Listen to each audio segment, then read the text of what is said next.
Hello friends, मैं मेघा आज एक बार फिर से आप सावन के तीसरे सोमवार में आपका हार्दिक स्वागत करती हूँ। सावन के तीसरे सोमवार की आपको हार्दिक बधाई। तो आज शिव पुराण की कथा में हम देखेंगे कि एक बहुत महान ब्राह्मण होते हैं जो शिव जी के बहुत बड़े भक्त होते हैं, जो बहुत पूजा अर्चना करते हैं, पर वो निसंतान होते हैं। एक दिन मंदिर में वो बड़े ही शोक हृदय से भगवान को याद करते हुए कहते हैं कि हे भगवान, क्या मैं निसंतान ही रहूंगा और ऐसे ही मर जाऊंगा।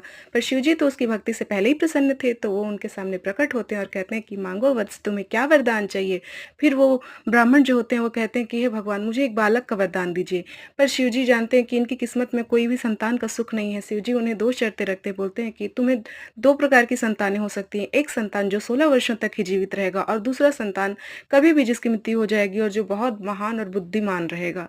तो वो ब्राह्मण कहते हैं कि हे भगवान, मुझे ऐसा मतलब बालक दो जो कि बुद्धिमान हो और बहुत महान हो, चाहे वो कितने भी दिन जिए। भगवान जी उसे तथास्तु कहते हैं और उसकी भक्ति से प्रसन्न होकर के उसे दोनों ही कंडीशन को एक साथ फॉलो कर देते हैं, मतलब कि वो 16 वर्ष तक भी जिएगा और महान भी रहेगा।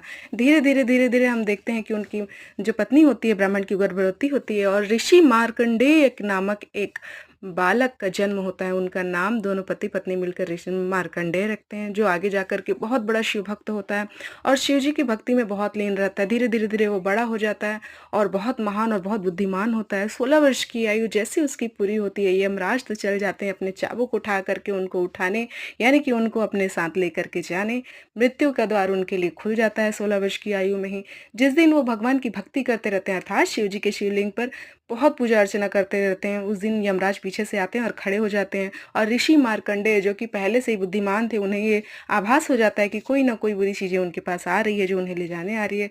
वो शिव जी की भक्ति में इतने लीन हो जाते हैं कि शिवलिंग को ही लपेट करके अपने पूरे दोनों हाथों से, दोनों बाहों से और बैठ जाते हैं और जैसे ही यमराज जी अपना चाबुक चलाते हैं उसके अंतर्गत शिव जी का शिवलिंग भी आ जाता है, जिससे कि क्रोधित होकर शिव जी प्रकट हो जाते हैं और कहते हैं कि हे यमराज, तुम्हारी इतनी कैसे हिम्मत हुई कि तुमने शिवलिंग को, यानी कि मुझे भी अपने चाबुक में भर लिया। जिससे वो क्रोधित होकर के यमराज जी को नर्क में भेज देते हैं और जो बालक होता है उसे आजीवन जीवन पर्ण, यानी कि अमर होने का वरदान देते हैं। जय हो बाबा की, जय भोलेनाथ।